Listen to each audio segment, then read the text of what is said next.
Good morning, students. Our next topic is derivation of Maxwell thermodynamical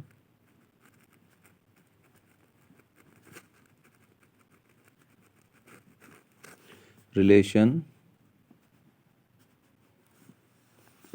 from thermodynamical function.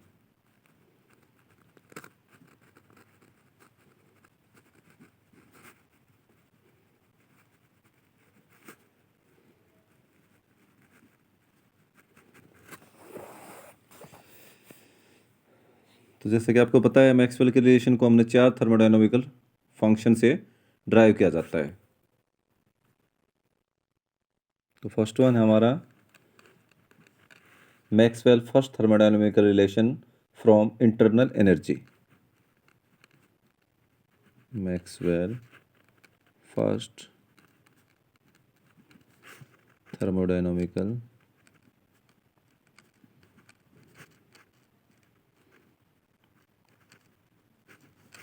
relation from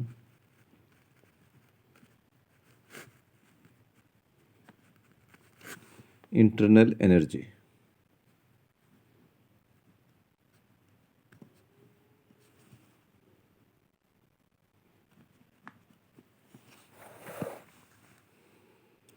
Maxwell first thermodynamical relation from internal energy के साथ।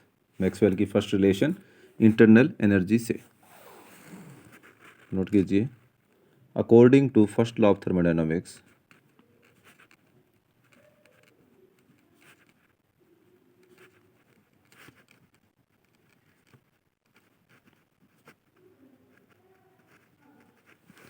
क्या होता है, D Q is equal to D U plus P D we.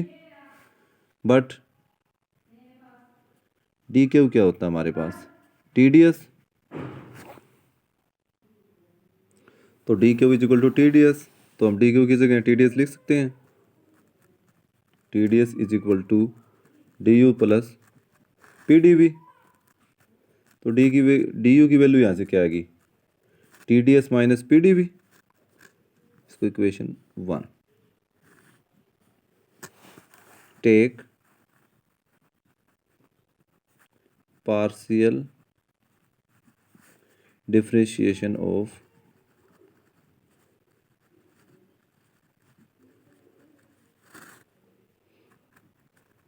equation 1 with respect to volume V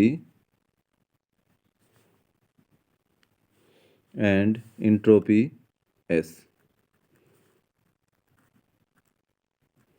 entropy को हम ऐसे denote करते हैं और वॉल्यूम को V से। मतलब फ्रॉम इक्वेशन 1 को हमने वॉल्यूम के रिस्पेक्ट में और इंट्रोपी कांस्टेंट मान के लेके चलते हैं। तो entropy constant means D S is equal to 0 हो जाती है। तो क्या बनेगा इक्वेशन फर्स्ट का, curly U by curly V is equal to 0 minus P is equal to minus P, equation 2। ये हो गया भाई। Now differentiating equation 2। अब इक्वेशन 2 को हम इक्वेशन 2 का एक्स के रिस्पेक्ट में लो वी कांस्टेंट लेकर। Differentiating equation 2 with respect to S at constant volume। तो क्या बनेगा भाई, ये करली by curly S curly U by curly V S for total volume V is equal to curly P by curly S, S की respect में और volume constant, equation 3। अब जैसे हमने सेकंड इक्वेशन की थी v के रिस्पेक्ट में और एक्स कांस्टेंट, अब हम फर्स्ट इक्वेशन का लेंगे वापस at constant volume v। Take differential with respect to entropy.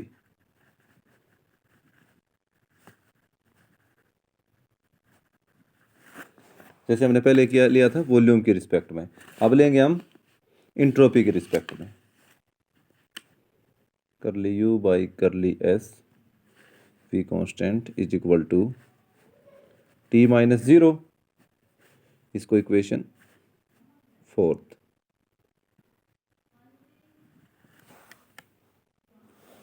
अब इक्वेशन 4 का डिफरेंशिएटिंग इक्वेशन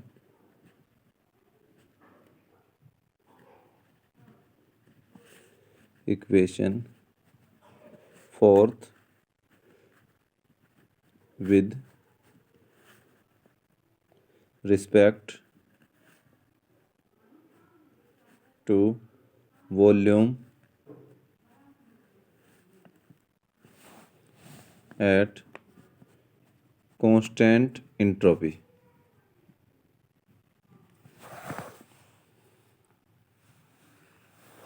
तो क्या बनेगा? करली by curly V, curly U by curly S V और S is equal to curly T by curly V, volume के respect में और एंट्रोपी कांस्टेंट। ये हमारे पास इक्वेशन होगी इक्वेशन 5। अब आप देखोगे इक्वेशन 3 और इक्वेशन 5, दिस वन और इक्वेशन 3 और इक्वेशन 5 दोनों सेम है। इक्वेशन 3 और 5 की लेफ्ट हैंड साइड बराबर है, तो मीन्स इनकी राइट हैंड साइड भी बराबर होगी। तो इसको हम क्या लिख सकते हैं? तो क्या लिख सकते हैं? Curly P by curly S V is equal to minus curly T by curly V S.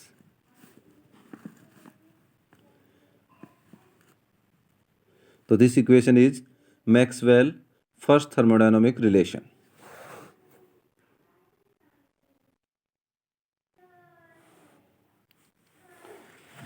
तो हमारा सेकंड इक्वेशन है Maxwell second thermodynamical relation.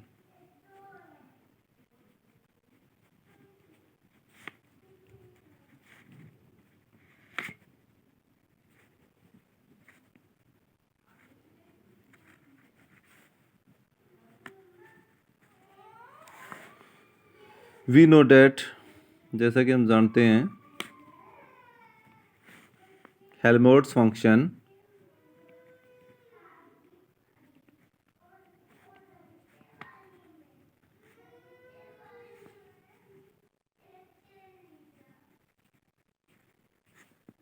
F is equal to U minus T S, यही होता है। F is equal to U minus T S. तो change in F क्या हो गया? D F is equal to D U minus T D S minus आगे आएगा S D T. तो डी एफ को हम क्या लिख सकते हैं? Minus P D V minus S D T. क्यों? क्योंकि T D S D U plus P D V होता है, और D U minus T D S क्या हो गया? Minus P D V. ये वैल्यू उठा के यहाँ रख दिया हमने, उठा के रख दी, तो ये वैल्यू आ गई हमारे पास इक्वेशन 1। अब वही चीज़, take partial differentiation of F with respect to volume at constant temperature. Take partial differentiation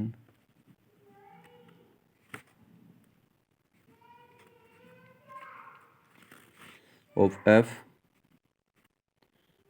with respect to volume at constant temperature। That's mean dt is equal to 0 होता है भाई। f का v के respect में differentiation constant temperature पर। तो क्या बना फर्स्ट का? Curly F by curly V temperature T is equal to minus P, क्योंकि डी टी जीरो होता है। तो क्या था हमारे पास, D F is equal to minus P D U minus H D T, equation 2। और एक बार हम लेंगे partial differentiation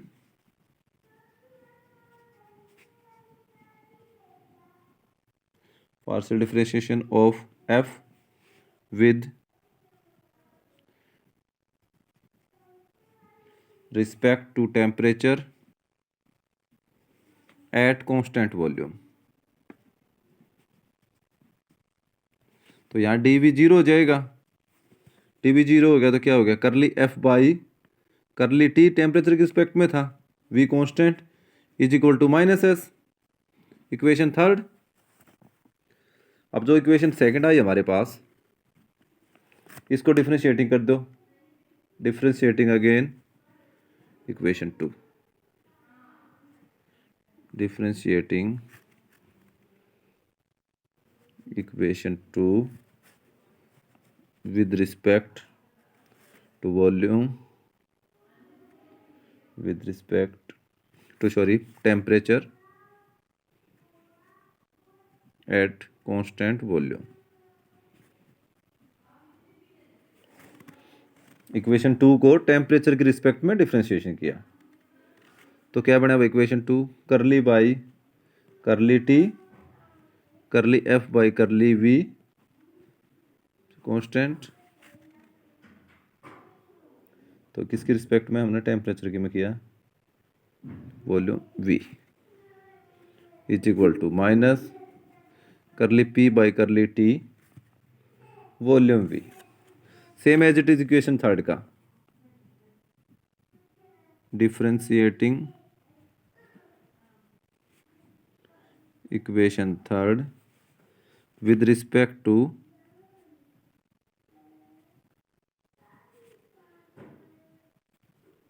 volume at constant temperature। तो क्या बने हमारे पास, करली by curly V curly F by curly T V minus curly S by curly V temperature T.